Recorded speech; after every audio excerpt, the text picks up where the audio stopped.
नमस्ते, मेरा नाम है डॉक्टर वृषाली राणे खान और मैं एक स्किन की स्पेशलिस्ट डॉक्टर यानी त्वचा रोग तज्ञ हूँ। और आज मैं आपसे सैनिटाइज़र को लेकर कुछ खुलासे करने वाली हूँ। मैंने ये देखा है कि जब भी हम सैनिटाइज़र का नाम लेते हैं तो लोग बहुत ज़्यादा एक्साइटेड हो जाते हैं। सब लोगों के पास घर पे बहुत सारे सैनिटाइज़र के बॉटल्स पड़े हुए हैं, अपने बैगों में, अपने जेबों में छोटी छोटी शीशियाँ लेकर घूम रहे हैं। तो आज मैं सैनिटाइज़र के बारे में कुछ चीज़ें बताने वाली हूँ।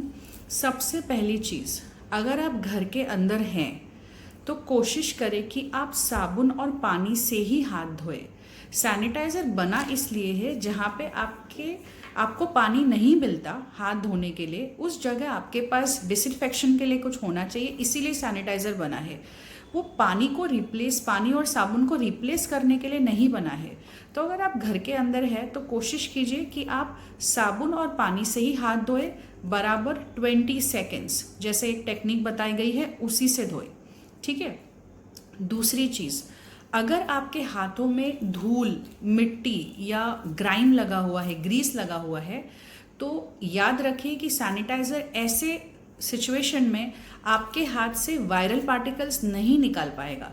अगर आपके हाथ धूल मिट्टी से बिल्कुल साफ है तो ही सैनिटाइज़र आपको जो 99% प्रोटेक्शन प्रॉमिस करता है वायरस के खिलाफ, वो तभी करता है जब आपके हाथ साफ है।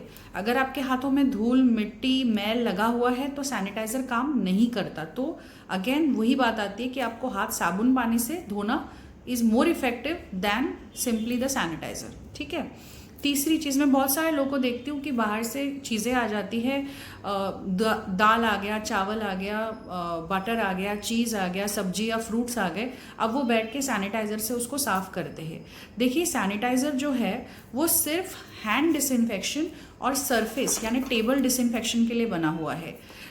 ऐसा कोई रेगुलेशन नहीं आया है या कोई प्रोटोकॉल नहीं है जो हमें कहता है कि हम इसको सब्जियों पर या प्लास्टिक के थैलियों पर इस्तेमाल कर सकते हैं।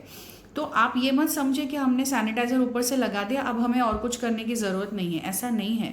उससे अच्छा अगर आप घर में कोई भी ऐसी चीज़ ला रहे हैं जो प्लास्टिक में बंद है, जैसे दाल आ गया, चावल आ गया, आटा, नमक, शक्कर आ गया, कोशिश कीजिए वो जैसे ही आ जाए आप उसको खिड़की में धूप में रखें, कम से कम 4 से 6 घंटे।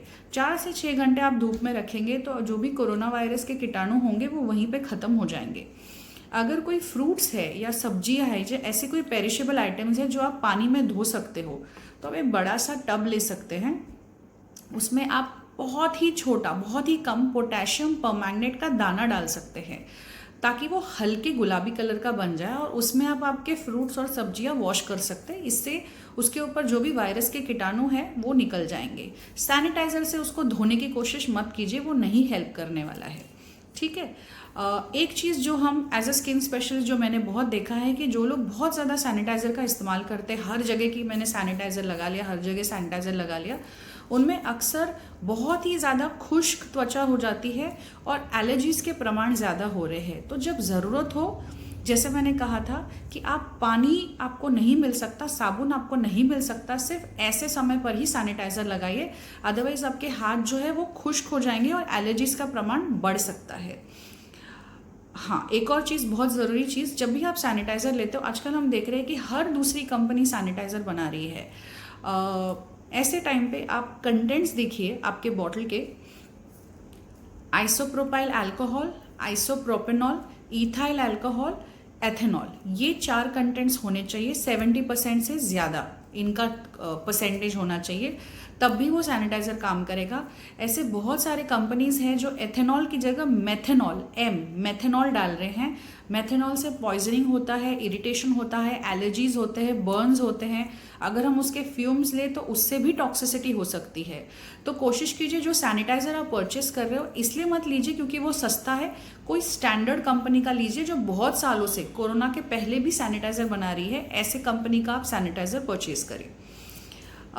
एक बहुत ही इंपॉर्टेंट चीज़, अगर आप बच्चों के लिए सैनिटाइज़र का इस्तेमाल कर रहे हैं तो कोशिश कीजिए कि स्प्रे ना इस्तेमाल करें बल्कि जेल इस्तेमाल करें।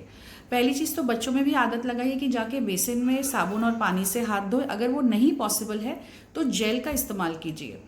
जब हम सैनिटाइज़र इस्तेमाल करते हैं तो कैसा होता है, जब अडल्ट सैनिटाइज़र इस्तेमाल करते हैं तो आप यहाँ होते हैं और सैनिटाइज़र का लेवल यहाँ होता है। तो जब आप वो डिस्पेंसर को प्रेस करते हैं तो सैनिटाइज़र डायरेक्टली आपके हाथ में आता है। लेकिन बच्चों को हम अक्सर गोद में लेके बैठते हैं और फिर हम सैनिटाइज़र का डिस्पेंसर बटन दबाते हैं, जिसमें वो सैनिटाइज़र होता है वो डायरेक्टली बच्चों की आँखों में जाने का चांसेस होता है। अगर गलती से सैनिटाइज़र आपकी आंखों में चला गया तो आंखों के बर्न्स होने का चांसेस है, कॉर्नियल डैमेज, कंजंक्टिवल डैमेज और बहुत ही लॉन्ग टर्म डैमेज भी हो सकता है। तो बच्चों में खास करके कोशिश कीजिए, खासकर अगर आपके घर पे भी कोई सैनिटाइज़र की बॉटल पड़ी हुई है तो कोशिश कीजिए कि उसको दूर रखें ताकि बच्चे उसको बहुत इजीली हाथ नहीं लगाए। और ये केसेस आए हुए हैं जहाँ पे बच्चों के आंखों में सैनिटाइज़र जाने की वजह से उनको इमरजेंसी में लेकर जाना पड़ा है। ठीक है, अगर आप गाड़ियों में सैनिटाइज़र रख रहे हैं तो थोड़ा सा ध्यान दीजिए, सैनिटाइज़र से जो है फायर बढ़ सकती है क्योंकि उसमें अल्कोहल है। तो आप जब भी उसको यूज़ करें आपके आसपास कौन सी चीज़ें हैं उस पर ध्यान रखें, गैस के सामने ना रखें या ऐसे किसी जगह ना रखें जहाँ पे उनका गैस से कांटेक्ट हो सकता है और बहुत बड़ा बर्न हो सकता है। ठीक है, this is it from my side. जब सैनिटाइज़र इस्तेमाल कर रहे हैं तो समझ बूझ के साथ इस्तेमाल कीजिए, जितना हो सके कोशिश कीजिए कि साबुन और पानी का इस्तेमाल करें over and above the sanitiser. Thank you very much, stay healthy, stay safe.